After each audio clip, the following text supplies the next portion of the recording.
পুরন্দরপুরে জমি দখলের অভিযোগ, একাধিক দপ্তরে অভিযোগের পর সরেজমিনে তদন্তের নির্দেশ। সিউড়ি 2 নম্বর ব্লকের পুরন্দরপুর মৌজায় একটি জমিকে কেন্দ্র করে দীর্ঘদিনের বিরোধ সামনে এসেছে। অভিযোগকারী দাবি করেছেন তার মালিকানাধীন জমিতে অবৈধভাবে দখল, সীমানা পরিবর্তন এবং জোরপূর্বক নির্মাণের চেষ্টা করা হয়েছে। এই ঘটনাকে কেন্দ্র করে তিনি গত কয়েক বছর ধরে বিভিন্ন সরকারি দপ্তরে লিখিত অভিযোগ জানিয়ে আসছেন। অভিযোগকারীর দাবি, প্রথমে পুরন্দরপুর গ্রাম পঞ্চায়েতের প্রধানের কাছে বিষয়টি জানানো হয়। পরবর্তীতে বিএলএলআর ও সিউড়ি 2 ডিএলএলআর ও বীরভূম এবং সিউড়ি থানার একাধিকবার লিখিত অভিযোগ দায়ের করা হয়। জমির রেকর্ড ও দাগ নম্বর উল্লেখ করে প্রশাসনের হস্তক্ষেপ চাওয়া হলেও দীর্ঘদিন সমস্যার স্থায়ী সমাধান হয়নি বলে অভিযোগ। নথি অনুযায়ী বিষয়টি নিয়ে পুনরায় আবেদন করার পর ভূমি ও ভূমি সংস্কার দপ্তর উদ্যোগী হয়।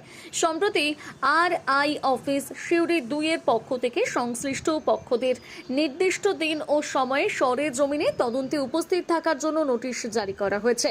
তদন্তের সময় জমি সংক্রান্ত প্রয়োজনীয় নথি ও সাক্ষী নিয়ে উপস্থিত থাকার নির্দেশ দেওয়া হয়েছে। স্থানীয় সূত্রে খবর, জমির প্রকৃত সীমানা নির্ধারণ এবং অভিযোগের সত্যতা যাচাই করতে এই প্রশাসনিক পদক্ষেপ নেওয়া হয়েছে। যদিও অভিযোগের বিষয়ে অভিযুক্ত পক্ষের কোনো প্রতিক্রিয়া এখনো পর্যন্ত পাওয়া যায়নি। সরেজমিনে তদন্তের রিপোর্টের ভিত্তিতে প্রশাসন পরবর্তী সিদ্ধান্ত নেবে বলে জানা গিয়েছে।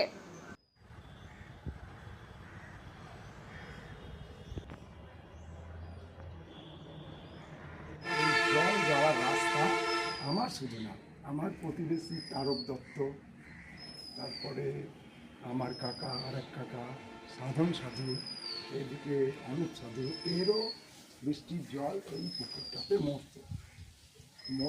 মরতে গিয়ে এরা যখন বুঝিয়ে দেয় তখন আমার বাড়িটার বৃষ্টির জল বেরোচ্ছে না। আমার এই বাড়ি প্রায় 150 বছরের পুরনো মাটির বাড়ি। এই মাটির বাড়ির জল, বৃষ্টির জল এবং আমার প্রতিবেশী 3 জনের বৃষ্টির জল এই সরকারি একটা ডোবার মধ্যে মরত। এরা এই সরকারি ডোবাটাকে বুঝিয়ে দিয়ে তার উপরে শেড করে গাড়ি, জেসিবি, ট্রাক্টর এইসব রাখছে। আমার বাড়ির অনেক ক্ষতি হয়েছে। এর জন্যে আমি সরকারি নির্দিষ্ট দপ্তরে গিয়ে প্রথম দিন থেকে অবজেকশন করে আসছি, কিন্তু এদের প্রভাবশালী যে ব্যাপারগুলো আছে, তৃণমূল কংগ্রেসের আমলে নুরুল ইসলাম, অশ্বিনী মোড়ল, এদেরকে টাকা খাইয়ে এরা সরকারি জমির উপরে যে গড়িটা ছিল সেই গড়িটা বুঝিয়ে জোর জবরদস্তি কবজা করে রেখেছে এবং আমার মাটির বাড়ির প্রচুর ক্ষতি করেছে। প্রকাশ দত্ত, স্বপন দত্ত, অরূপ দত্ত, এরা 4 ভাই। ওই জায়গাটার মধ্যে কি করে ওরা? এই জায়গাটার মধ্যে এদের ঠিকাদারি ব্যবসা আছে, এদের গাড়ি ঘোড়া সব রাখে, ট্রাক্টর, জেসিবি এই সমস্ত কিছু রাখে। আমি প্রথম দিন থেকে অশ্বিনী প্রধান ছিল, উপপ্রধান, বিএলআরও, ডিএলআরও, এসপি, আরআই, আরও বিডিও, এদেরকে সকলকে জানিয়েছি। কোনো কাজ এখনো পর্যন্ত হয়নি। নতুন সরকারের কাছে অনেক আশা আছে, নিশ্চয়ই আমার এই কাজ হবে। আমি পুনরায় দেখতে চাই এই গোড়াটা যেন কাটিয়ে নতুন করে পূর্বাবস্থায় ফিরিয়ে দেওয়া যায়। বোলপুরে একমাত্র বস্ত্র সম্ভারের স্পেশাল কালেকশন, স্পেশাল মানুষজনের জন্য, পরিবারের সকল সদস্যের জন্য কেনাকাটা করতে চলে আসুন রাধাশ্যাম আগরওয়ালা সুশীলের দোকানে। আপনার মন মতো পোশাকের সম্ভার নিয়ে হাজির আমরা। মহিলাদের জন্য হাল ফ্যাশনের নতুন কালেকশন, পুরুষদের জন্য আকর্ষণীয় ডিজাইনের বিপুল সম্ভার। এছাড়াও বাড়ির কচি কাচাদের জন্য রয়েছে বিপুল পোশাকের সম্ভার।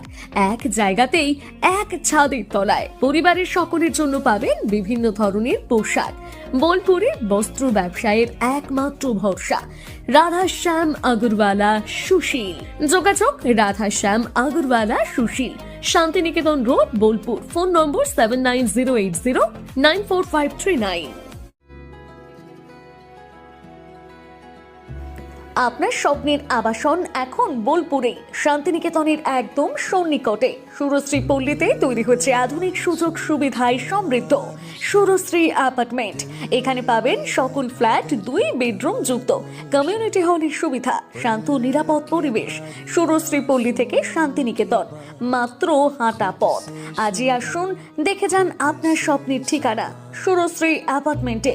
সীমিত সংখ্যক ফ্ল্যাট, তাই দেরি না করে যোগাযোগ করুন এখনই। স্বপ্নের বাড়ি শুধু আপনার জন্য। যোগাযোগ 9434122043 অথবা 7584895832।